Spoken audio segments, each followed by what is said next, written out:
Alright, so andito tayo sa may Barangay Mascap mga par. So itong way na to, ayan pababa, yan yung papuntang Puray Falls. Then dito tayo sa Sitio Makopoy. Ayan. So dito tayo dadaan. Bali yung magiging ruta natin, magmamalasalog tayo mga par. So cellphone lang yung gamit natin dahil nga wala pa tayong action cam. Ito si Henry Pops. Ayan. O yun, no, nalaglagan pa ng bote. Ayan, kayabangan kasi. Then we got Wolf. Ayun. Ayan.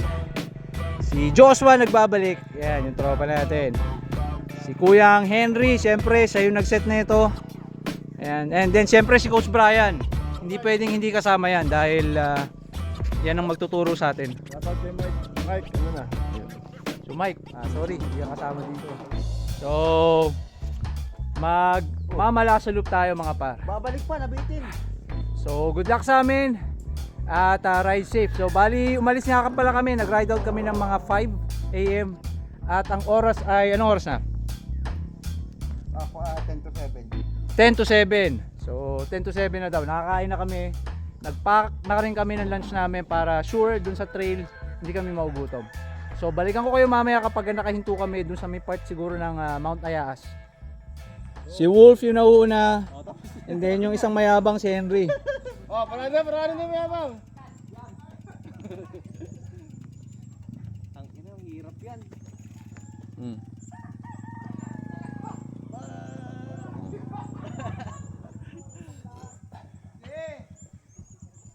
Ayan talaga yung daanan. Kaya. Hindi. Kakaskas na si Gulong dyan eh. Ayan nga eh, dumudulas eh. So yun. Hindi talaga kaya kasi sa tarik niyan, tingin ko nasa pa 20 mahigit yung gradient niyan, no. Tsaka halos walang buwelo. So mas maganda diyan, tulak nyo na lang mga par dahil iwas disgrasya. Tsaka baka maputulan ka pa ng kadena diyan. Ayun yung dadaanan namin mga par. Oh. Tulakable naman. So tingnan natin kung hanggang saan kami dadali ng kayabangan namin, no. So kita-kita tayo pag nandun na tayo sa Mount Ayaas. Ano? Tuloy pa natin? Ano to, Mount Everest? Ano to, hiking na may konting bike. Ano, kuya, kaya pa?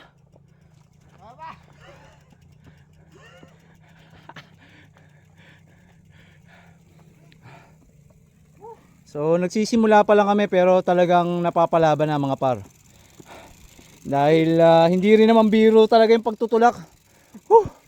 Parang mas nakakapagod. Anyway, tuloy-tuloy lang. Alright, so andito tayo sa may tindahan. Ayan mga par. Patimpla tayo ng kape. Dahil eto na yung pinaka-okay na part kasi yung mga susunod medyo parusa na. So dito sasamantalahin na namin habang pwede pa kami magkape. So kita-kita tayo mamaya doon sa may parteng pagbaba kung saan magpapahinga na ulit kami kasi cellphone lang gamit natin. So balikan ko kayo. Ako nga, alam mo ba yun, di ba rice natin linggo? Oo. Ngayon, ay linggo ngayon. Nung nakarang linggo, sabi niya, di ba rice nyo ngayon? Isang linggo pa, pinapapunta na ako mag-rides eh. Mag-rides ka na, ano ka ba? Wow, babait din. Nakakakuha ng tip ganito. Maganda magsasama sa ganito eh. Alagaan mo yung asawa mo dyan. Oh, di ba? Nakita mo, rides. Di ba rides? Pagdating ko, nag-rides, kakain ka agad, di ba? Kakain ka. Pag nag-inom ka sa gabi, ay, bibigyan ka pa ng pulutan. Tanungin mo kay Bray, di ba? Oh, ito yung pulutan. Pag-uwi namin, ang yabang mo agabi ah. Salamat ka, may bisita. Anong sinasabi mo agabi? Wala, lasing lang. Ay, na-record ko pala to. Na-record ko. Ano yung sinasabi mo, pre? Wala. May sinasabi ka kanina eh. Takot ako. Woo! So nag-ride out na kami mga par. Magmula doon sa may tindahan kanina kung saan kami nagkape. At eto, medyo lusong yung kasunod. Ayan.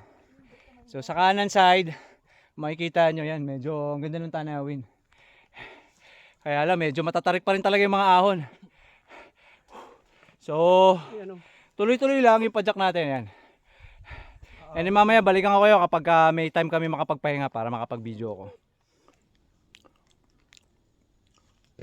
Pucha, pahinga lang mga par. Grabe, siguro 70% nung ride namin na to, pucha, puro ahon. Puro tulak. Hindi bikeable yung ibang part.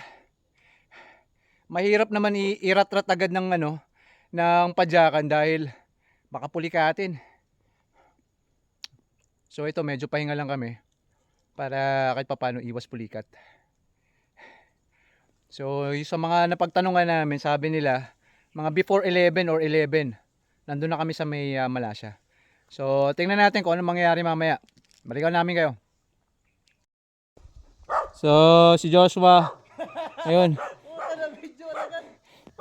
sumemplang pero hindi natin nakita yung pagkakatayo sayang.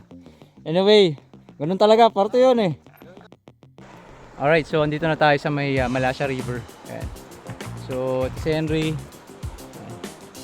Brian, si Joshua, ito si Brian. Tatawarin niya daw kasi nagbaon siya ng tsinelas eh. Pre, naka-video ka ha. Pre, naka-video ka pre. Pre, naka-video ka. Sabi sa'yo eh. At si Kuyang Gilbert, ito nilusong na pati yung sapatos. Oh. Puta warrior. Mayabang ang mama. Oh. So, yun. Anong oras na? So, tingnan natin kung anong oras na. 11:06 mga par. So, nag-start tayo alas 5 at nakarating tayo dito sa mismong river ng 11:06. So, waiting lang kay Wolf. And then tawid kami sa kabila, then food trip, then yun, medyo agos muna kami sa tubig. So, balikan namin kayo. Alright, so ayan, nagtanggal lang kami ng sapatos para kahit papaano naman tuyo kaming papadyak mamaya. Then si Wolf inaantay namin dahil nahihirapan siya kasi naka-rigid si Wolf. Medyo malakas ang kayabangan, putang ina, may gustong patunayan. Gusto niyang tapusin ng Malasya Loop na naka-rigid fork daw. Kaya tingnan natin. So tawid na tayo mga par. Alright. Uy, kaputang ina. Muntik pa ako madulas. So mukhang kailangan ko ibulsa yung aking cellphone dahil baka ako makabitaw. Mahirap na. So balikan ko kayo pag nandun tayo sa taas. Alright, so tapos na kaming kumain. Ayan. Medyo kwentuhan lang yung mga tropa natin. Ayan. Ayan. So busog na kami kaya kahit papano medyo tahimik na kami. So kung gusto nyo pala mag-overnight, ang hahanapin nyo rito si Tatay Mayo. Ayan. Tapos kung wala si Sir Emilio ang hahanapin nyo. Ayan. Mababait yung mga yan. Kahit na abutan nyo lang ng pang-gin, pwede na. Ayan. At para dun sa mga gusto sumubok ng Malasya Loop, pakita ko sa inyo yung mga bike na ginamit namin para meron kayong idea kung anong bike yung kaya yung ganong klase ng trail. So simulan natin dito. Yung pinakamalupit, yung nakarigid ha. Ito yung bike ni Coach Brian. Ayan. So may shock, MTP Ninja. Ayan. Ito naman yung isa kay Henry. So giant siya, then slick tires kung makikita nyo. Maxi space lang pero kaya naman. Then kay Kuyang Gilbert, ito medyo nabi. Naka Vittoria to mga par. Ayan. Tapos naka Manitou yung shock niya. Then kay Onshin Giant na Talon. Medyo slick ng konti yung tire. Naka Santur XCM. XCT ba to? XCM. XCM. Then yung bike natin. Ayan. Siyempre yung weapon na pang XC natin. At ito mga par. Para dun sa mga nag-aalangan na magmala sa loop. Ito, pakita ko sa inyo. Ito yung pinakamayabang namin na tropa. So, ayaw magpatalo sa kayabangan. Gusto daw niyang gawin yung Malaysia Loop na naka-rigid. Ayan. So, malinaw na malinaw. Ito yung bike ni Wolf. Rigid fork, mga par. Tapos yung clearance ng handlebar medyo maigsi. Yan, medyo mayabang to eh. Ayan eh. Oh, diba? So, kaya naman nakasurvive. Mga ilang semp lang? Oh, dalawa daw. So, buo pa naman yung katawan niya. Ayan. So, eto yung mga bikes namin. Then, maya-maya, try namin lumublob doon. Then, pahinga ng konti lang. Then, sisibat na rin kami. Alright, so ride out na kami. Time check, 12:38. So, hindi na kami naligo, mga par. Hindi na kami naligo.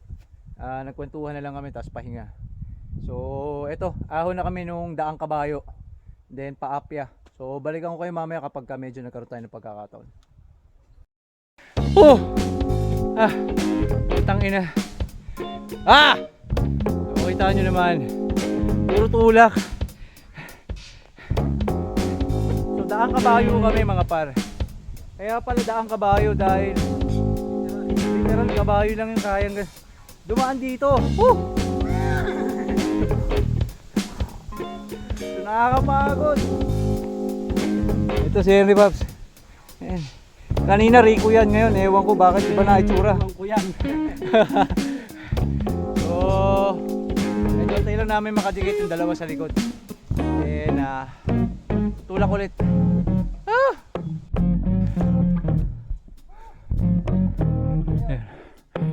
So, may dumaang kabayo.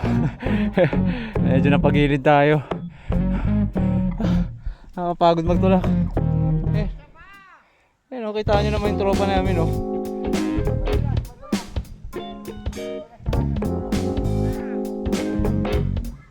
Ayan, dadaan siya doon sa may madulas na part. Ang videoan natin para kung gumulong meron tayong record. Oh, ayan. Pre, naka-record ka, sige. Sige.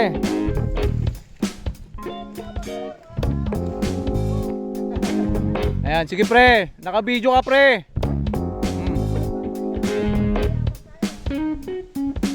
Ayan, op. Hindi sumemplang, sayang.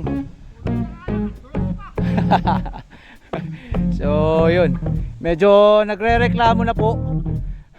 Naubos na yung kayabangan namin.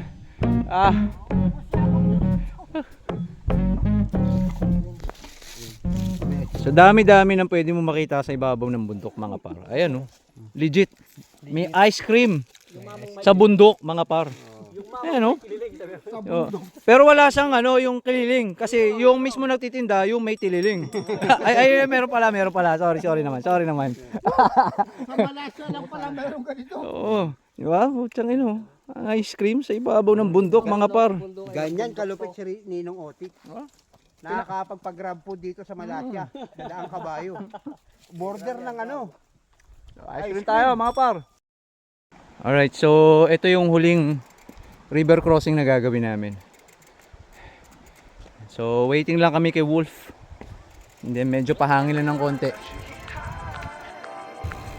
Yes, tama kayo na nakikita, mga par. Nasa simento na tayo. So ibig sabihin tapos na yung pagtutulak namin. At kahit na anong ahon pa yan, I'm sure kakayanin namin ahunin. Basta sementado na. So nakasurvive naman kami, no? So ahon na lang kami paapya, and then binayoyo, and then sa pinit, and then kung talagang makakalusot kami, Pestanyo Trail tayo dadaan. So ride safe sa amin. At time check, mga par, 2:11, no? 2:11 pa lang ng hapon. So nagkakayabangan, sabi magsisera loop pa daw kami. Pero joke lang yun. So, ayan. Medyo nakakangiti na kami.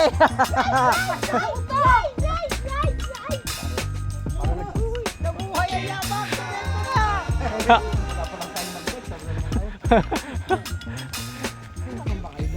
Shoot ang ina.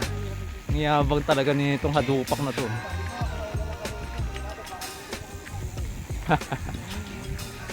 So, balikan namin kayo mamaya kapag medyo okay yung pagkakataon.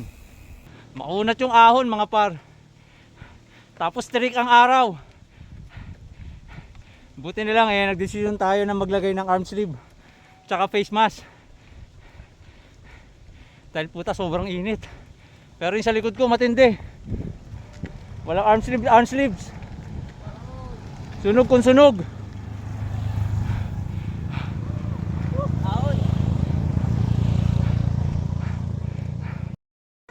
So andito na kami sa may Binayoyo Integrated School. Tapos ito diretso na yan paahon doon sa may Heaven's Gate. Then kanang kami, ahon kami sa Pinit, pasok kami ng Little Baguio. At ito, sesto break muna kami mga par. No, dahil walang tubig. Ayan, si Onchim pinulikat. Mahina. Basic. Mga kulang sa seminar. Kailangan sa utak lang nakaya. So, pahinga lang. Then, maya-maya ahon din kami. At time check nga pala mga par, no? So, 3:15 mga par. So, medyo mas maaga sa inaasahan namin. So, siguro baka 4 o'clock papasok na kami ng tawag dito. Or 4:30, mga ganun, papasok na kami ng Pestanyo. So, balikan namin kayo mamaya pag nasa Gotokwahan na kami. Wala siya dan! Ano ka?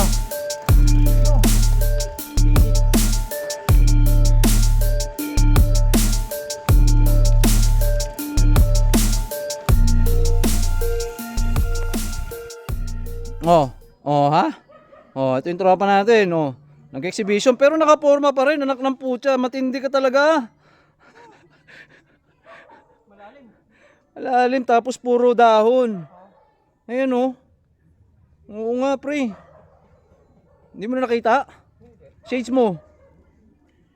Hindi ka naka-shades? Yun buhay pa naman yung tropa namin kahit pa paano. Wala, hindi nagalusan, sayang. Tangina, malakas.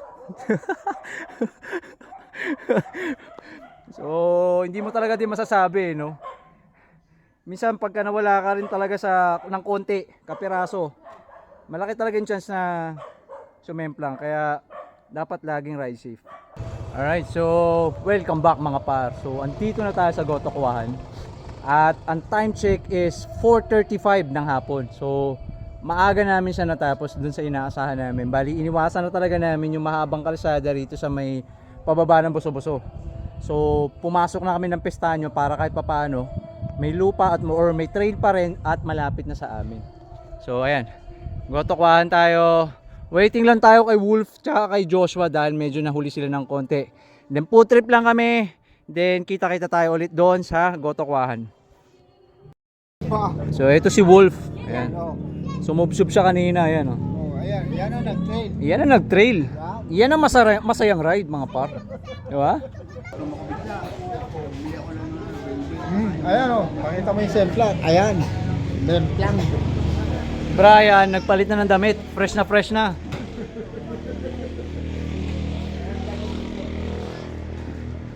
So, food trip. So, welcome back. So, dito na namin tatapusin to mga par. So, ano masasabi niyo sa Malasya?